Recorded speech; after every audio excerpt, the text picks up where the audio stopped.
आज की कहानी में हम जानेंगे कि मन में उठ रहे गंदे विचारों को कैसे खत्म करें। दोस्तों, हमारे मन में गंदे विचार क्यों आते हैं? हम नहीं चाहते, लेकिन फिर भी हमारे मन में गंदे विचार आते रहते हैं। लेकिन मन हमारा सबसे बड़ा दोस्त और मन ही सबसे बड़ा दुश्मन क्यों है? जब हम अपने मन की बात मानते हैं तो हमारा मन ही हमारा नेतृत्व करता है, और जब हम मन को संतुलित कर लेते हैं तो हम अपने जीवन में हर चीज का ध्यान रखते हैं। हम अपने मन में आने वाले गंदे विचारों को रोकने की कोशिश करते हैं, लेकिन जितना अधिक हम रोकते हैं उतना ही ये विचार हमारे अंदर प्रवेश करते हैं। जितना अधिक आप किसी चीज से दूर भागते हैं, वह चीज आपको अपने पास ले जाएगी। इसलिए उस चीज से दूर मत भागिए, उस पर संतुलन बनाए रखिए। एक बार एक व्यक्ति गौतम बुद्ध के पास आया और गौतम बुद्ध से बोला कि हे बुद्ध, मेरे मन में इतने गंदे विचार क्यों आते हैं? मैं नहीं चाहता कि मेरे मन में गंदे विचार आए, पर मेरे मन में हमेशा काम वासना के विचार चलते रहते हैं और मैं इनके बारे में सोच सोच कर बहुत परेशान रहता हूँ। मेरी ऊर्जा और समय यह सब सोचने में ही नष्ट हो जाता है, और इन सब के विचारों की वजह से मैं कभी भी शांत नहीं रह पाता हूँ, और मैं हमेशा ही स्त्रियों को देखकर मोहित हो जाता हूँ, अपने आप को रोक ही नहीं पाता हूँ। बुद्ध मुस्कुराए और उन्होंने उस व्यक्ति से पूछा, क्या तुम्हें पता है यह काम वासना होती क्या है? फिर उस व्यक्ति ने उत्तर दिया और कहा, बुद्ध, मैं यह तो नहीं जानता कि काम वासना होती क्या है, पर हाँ, ये जो भी है बहुत बुरी चीज है। फिर बुद्ध ने उस व्यक्ति से कहा कि सबसे पहले तो तुम्हें यह समझना है कि प्राकृतिक रूप से जो भी चीज हमारे अंदर है वह बुरी नहीं है। हमारे जीवन में उसकी कुछ ना कुछ जरूरत है। वासना कोई बुरी बात नहीं है, यह तो हमारे मन की एक भावना है जो हमें किसी न किसी चीज की कमी का एहसास करवाती है, और फिर हम उस चीज को पाने के लिए उस चीज की तरफ आकर्षित हो जाते हैं। जैसे अगर तुम्हारे पास धन की कमी है तो तुम्हें धन पाने की वासना उत्पन्न हो जाएगी। तो वासना कुछ और नहीं, बस एक प्रकार की कमी है जो कि एक प्रकार की जरूरत का एहसास है, और जब ये जरूरत शारीरिक हो तो हम इसे काम वासना कह देते हैं। उस व्यक्ति ने गौतम बुद्ध को कहा कि बुद्ध, मुझे काम वासना का मतलब तो समझ में आ गया, पर आप मुझे ये बताइए कि यह आती कहां से है और कैसे आती है? गौतम बुद्ध ने कहा कि काम वासना कहीं से आती नहीं है, ये तो हमारे अंदर ही होती है, और इसका होना तो जरूरी भी है, तभी तो मानव जाति का विस्तार होगा। उस व्यक्ति ने कहा, जब यह हमारे अंदर ही है और जरूरी भी है तो फिर लोग इसे गलत क्यों बोलते हैं? बुद्ध ने कहा कि यही तो समस्या है, लोगों ने काम वासना को गलत तरीके से सोच लिया है, इसे छिपाने की और दबाने की कोशिश करते हैं। काम वासना गलत नहीं है, बल्कि काम वासना का गलत तरीके से प्रयोग करना गलत बात है। लोग जिससे प्रेम करते हैं बस उसी के लिए जीने लग जाते हैं, उसे पाना ही अपना लक्ष्य बना लेते हैं और उसी के बारे में हमेशा सोचते रहते हैं, पर यह सब गलत है। बुद्ध ने उस व्यक्ति से कहा, क्या तुम्हें पता है जानवरों में भी काम वासना होती है? उस व्यक्ति ने उत्तर दिया, हाँ बुद्ध, जानवरों में भी काम वासना होती है, क्योंकि जानवर भी तो आखिर अपनी पीढ़ी को आगे बढ़ाएंगे। बुद्ध ने कहा, तो फिर हम जानवरों की काम वासना को गलत क्यों नहीं कहते हैं? व्यक्ति ने कहा, मुझे नहीं पता महात्मा, आप ही मुझे बताइए। गौतम बुद्ध ने कहा कि जानवर अपनी काम वासना का प्रयोग आनंद प्राप्ति के लिए नहीं करते, वह तो सिर्फ संतान उत्पन्न करने के लिए काम वासना का उपयोग करते हैं। जानवरों को प्रकृति ने इतनी समझ नहीं दी कि वह काम वासना को अपने सुख का आधार बना सके, जबकि मनुष्य अपनी समझ के बलबूते पर प्रकृति में पाई जाने वाली प्रत्येक वस्तु को अपने सुख के लिए अपने प्रयोग करता है। हम इंसानों ने ही काम वासना को अपने सुख का साधन बना लिया है, जबकि प्रकृति ने तो हमें अपने वंश को आगे बढ़ाने के लिए दिया था, लेकिन इंसानों ने इसे अपने जीवन का परम लक्ष्य बना रखा है, और इस तरह से काम वासना का बेलगाम हो जाना गलत है। उस व्यक्ति ने पूछा, महात्मा जी, ये काम वासना हम पर हावी क्यों होती है और क्यों यह बेलगाम हो जाती है? तब गौतम बुद्ध ने कहा कि सुनो, अब जो मैं तुम्हें बताऊंगा उसे तुम ध्यानपूर्वक सुनना। काम वासना का सारा खेल तुम्हें समझ आ जाएगा, तुम्हें तुम्हारे सारे सवालों का जवाब मिल जाएगा, बस तुम्हें ध्यान से सुनकर समझना है। फिर गौतम बुद्ध उस व्यक्ति को बताना शुरू करते हैं। एक बार की बात है, एक आश्रम में गुरु और उनके शिष्य रहा करते थे, जिससे रोजाना आश्रम के बाहर स्थित गांव में भिक्षा लेने के लिए जाते थे। उस आश्रम का एक शिष्य जिस गांव में भिक्षा लेने जाता था, उसे रास्ते में एक नदी पद्धति थी, जिससे रोज उसी रास्ते से भिक्षा लेने जाता था। एक दिन उसे ने देखा कि एक लड़का पेड़ के पीछे छिपा है। वह उस लड़के के पास गया और उससे जाकर बोला, भाई, तुम इस पेड़ के पीछे छिपकर क्या देख रहे हो?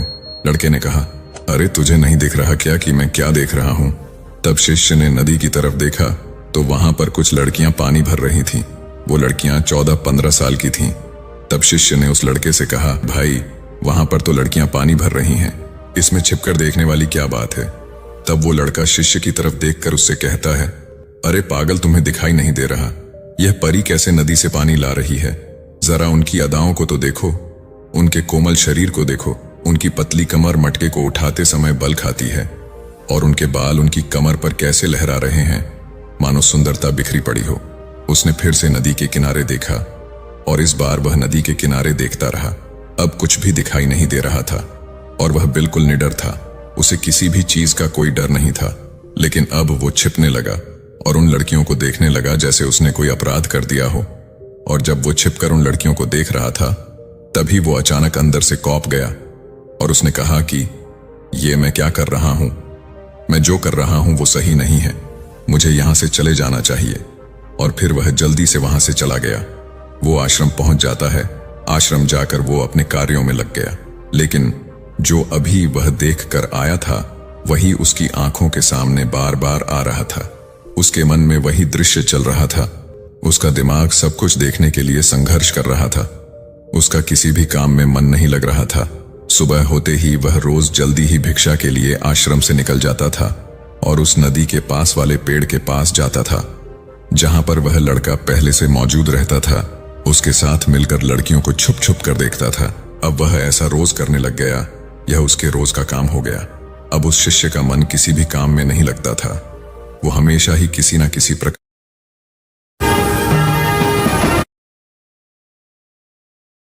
किसी प्रकार के विचार में उलझा रहता था।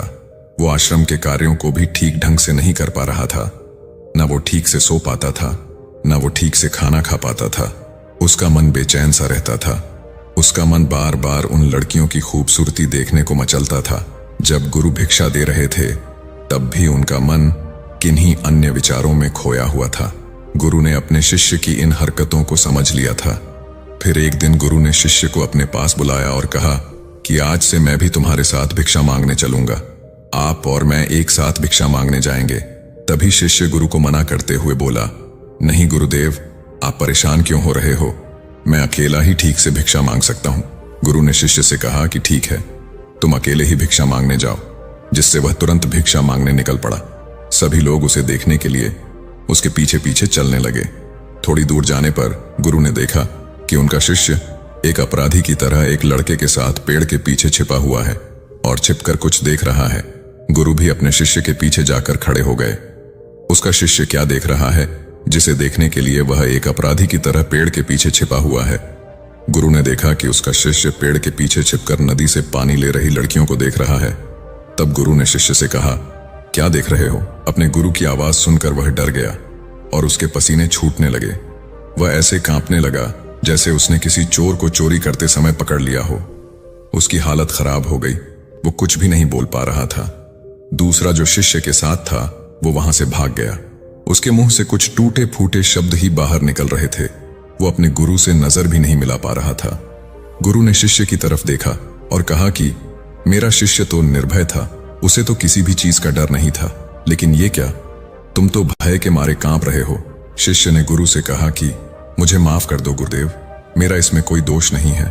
उस लड़के ने मुझे बहका दिया था, लेकिन आपसे मैं वादा करता हूं कि आज के बाद मैं ऐसा कभी दोबारा नहीं करूंगा। मुझे माफ कर दो गुरुदेव। गुरु ने शिष्य से कहा कि कोई बात नहीं, पर इस बात का तुम ध्यान रखना कि हम जैसी संगति करते हैं वैसा ही फल हमें प्राप्त होता है। हम जैसी संगति करते हैं उसके विचार हमारे अंदर प्रवेश करते हैं। इसीलिए अच्छी संगति करो जिससे तुम्हारे अंदर अच्छे विचारों का प्रवेश हो। फिर गुरु और शिष्य आश्रम लौट आए और फिर से शिष्य आश्रम के कार्यों पर ध्यान देने लगा। उसने उस रास्ते को छोड़ दिया और दूसरे रास्ते से जाने लगा। वो अपने काम को ध्यान से करने लगा, लेकिन धीरे धीरे उसके अंदर क्रोध उत्पन्न हो गया और फिर वो दूसरे शिष्यों पर क्रोध करने लगा और बेचैन रहने लग गया। अब वो सही समय पर भोजन भी नहीं करता था। वो भोजन भी बहुत कम खाता था। एक रात गुरु शिष्य के पास आए और उससे बोले कि अब तक तुमने कितनी बार अपना वादा तोड़ दिया। यह सुनकर शिष्य अपने गुरु के चरणों में गिर गया और रोने लगा। रोते रोते ही उसने गुरु से कहा कि गुरुदेव, मैं कई बार अपना वादा तोड़ चुका हूं। फिर मैं वादा करता हूं, लेकिन हर बार जब मैं वादा तोड़ देता हूं तो मेरा मन मेरे वश में नहीं रहता। मैं बहुत कोशिश करता हूं कि अपने मन से सारे बुरे विचार निकाल दूं, लेकिन चाहकर भी मैं ऐसा नहीं कर पाता। फिर गुरु ने शिष्य को कहा कि चलो मेरे साथ। गुरु शिष्य को आश्रम के बगीचे में लेकर गए और शिष्य से कहा कि देखो, यहाँ पर कुछ नाली बनी हुई है जिससे नदी का पानी इन पौधों तक आ रहा है और यह पानी निरंतर गति से आगे बढ़ रहा है। क्या तुम इस पानी के बहाव को रोक सकते हो? शिष्य ने कहा कि हाँ गुरुदेव, मैं इस बहाव को रोक सकता हूं। फिर शिष्य ने मिट्टी उठाकर उस नाली में रख दी तो पानी थोड़ी देर के लिए रुक गया और फिर थोड़ी देर बाद उस मिट्टी के ऊपर से पानी बहने लगा। गुरु ने शिष्य से कहा, अरे ये क्या, ये तो पानी रुका ही नहीं। फिर से शिष्य ने कुछ कंकर पत्थर उठाकर उस नाली में रख दिए और फिर थोड़ी देर के लिए पानी रुक गया, लेकिन फिर थोड़ी देर बाद ही उन कंकड़ पत्थर के ऊपर से पानी निकल आया। फिर गुरु ने कहा कि शिष्य, यह क्या हुआ? पानी तो फिर से बहने लग गया। तुम तो बोल रहे थे कि तुम इसे रोक दोगे। क्या हम किसी काम को रोकना चाहे तो क्या हम उसे रोक नहीं सकते हैं? तब शिष्य ने कहा, कोई बात नहीं गुरुदेव, मैं इस पानी को तो आपको रोक के दिखाऊंगा। शिष्य फिर से एक बड़ा सा पत्थर लेकर आया और उस नाली पर रख दिया और पानी रुक गया। तब गुरु से कहा कि देखा गुरुदेव, मैंने कहा था ना कि पानी को मैं रोक दूंगा।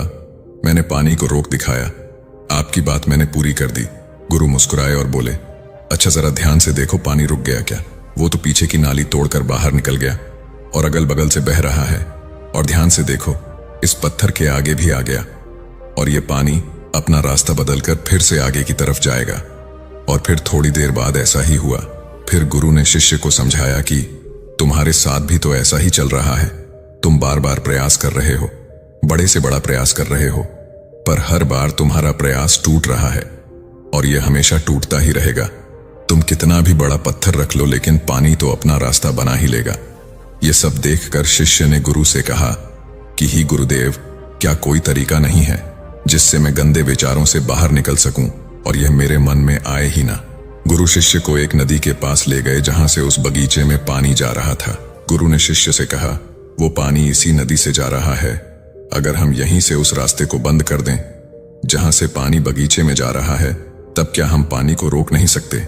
शिष्य ने कहा कि हाँ गुरुदेव, अवश्य ऐसा हो सकता है। मैं इस पानी को यहीं से बंद कर देता हूं, तब आगे की नाली में पानी जाएगा ही नहीं और फिर बगीचे में पानी जाएगा ही नहीं। फिर शिष्य नदी से जाने वाले रास्ते को बहुत मेहनत करके पत्थर और मिट्टी डालकर बंद कर दिया और गुरु से कहा कि गुरुदेव, मैंने पानी को बंद कर दिया है, अब यह पानी बगीचे में जाएगा ही नहीं। तब गुरु ने कहा, शिष्य, अगर पानी बगीचे में नहीं जाएगा तो पेड़ पौधों को पानी कहां से मिलेगा? उन पेड़ पौधों को तो पानी की आवश्यकता है और उन पेड़ पौधों में कुछ पेड़ पौधे तो ऐसे हैं जिनको रोज पानी की आवश्यकता है। वह तो मुरझाकर सूख ही जाएंगे, उनका क्या होगा? पानी तो हमें खोलना ही होगा। शिष्य ने गुरु की बात सुनकर वापस नदी से जाने वाले पानी का रास्ता खोल दिया। तब गुरु ने शिष्य से पूछा, शिष्य, अगर हम इस नदी के पूरे पानी को बगीचे की तरफ मोड़ दे तो क्या होगा? तब शिष्य ने जवाब दिया कि गुरुदेव, वहां पर जितने भी पेड़ पौधे हैं वो गलकर नष्ट हो जाएंगे, वहां पर कुछ नहीं बचेगा।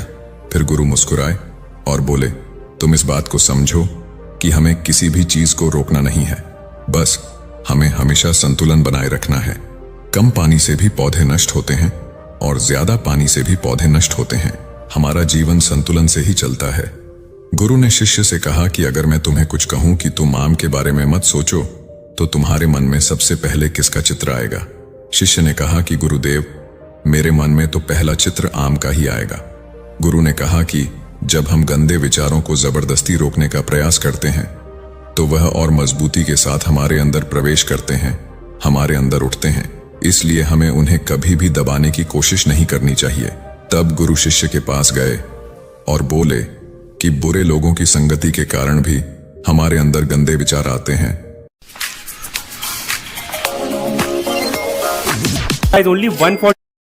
कभी ऐसा होता है कि हमारे अंदर कामुकता नहीं होती, लेकिन कुछ अश्लील लोगों के साथ रहने के कारण वह हम पर हावी हो जाती है। तब शिष्य ने कहा कि गुरुदेव, आप सही कह रहे हैं, मैं अपने लक्ष्य से भटक गया था। तब वह शिष्य रात को बहुत शांति से सोया, सुबह पूरे मन से अपना काम किया और फिर सुबह वही भिक्षा लेने चला गया जहां वह लड़का आज भी पेड़ के पीछे छुपकर उन लड़कियों को देख रहा था। वो शिष्य नदी पर गया जहां वह लड़कियां पानी भर रही थीं। उसने उन लड़कियों से पानी मांगा। उन लड़कियों में से एक लड़की ने उसे पानी पिलाया और उस सन्यासी शिष्य के चरण छुए। शिष्य ने उसे आशीर्वाद दिया कि तुम्हारा कल्याण हो। शिष्य का मन सकारात्मक ऊर्जा से भर गया। उसके चेहरे पर मुस्कान आ गई थी, जैसे उसे कोई खोई हुई चीज वापस मिल गई हो। वह अपने रास्ते पर वापस जाने लगा। तभी पीछे से वह लड़का आया जो पेड़ के पीछे छिपा था। वह शिष्य के पास आया और बोला कि क्या बात है, आज तो तुमने करीब से देखा है, आप तो मुझसे आगे निकल गए। तब शिष्य ने कहा कि हम हमेशा दूसरे के दर्शन करने में ही व्यस्त रहते हैं, अपने दर्शन कर ही नहीं पाते। तुम कब तक इस पेड़ के पीछे छुपते रहोगे? किसी को पसंद कर लो, उससे बोल दो। अगर वो भी तुम्हें पसंद करती है तो शादी कर लो, और उससे पहले तुम कुछ बन जाओ। अपने आप को पहचान लो। ऐसे अपना समय बर्बाद मत करो। फिर वह लड़का रोज उस शिष्य से मिलने लगा और उस लड़के ने नदी पर जाना छोड़ दिया। और फिर वो लड़का अपने जीवन में कुछ बनने के लिए संघर्ष करने लगा। तो तुमने देखा संगति का असर क्या होता है। अपनी संगति बदलो, अपने विचार बदलो। बुद्ध ने उस व्यक्ति से पूछा कि क्या तुम्हें तुम्हारे सारे सवालों का जवाब मिल गया? तब उस व्यक्ति ने कहा कि हाँ महात्मा जी, आपका बहुत बहुत धन्यवाद। तब गौतम बुद्ध ने उस व्यक्ति से कहा कि जब तुम्हारे मन में गंदे विचार आए तब आप अपने आप को दोषी मत मानो। यह शरीर है और यह सब हजारों वर्षों से सिखाया गया है। यह केवल तुम्हारे सोच लेने से, शपथ लेने से यह टूटने वाला नहीं है। लेकिन तुम्हारे पास वो शक्ति है, वो ऊर्जा है जिसका तुम्हें संतुलन उपयोग करना है।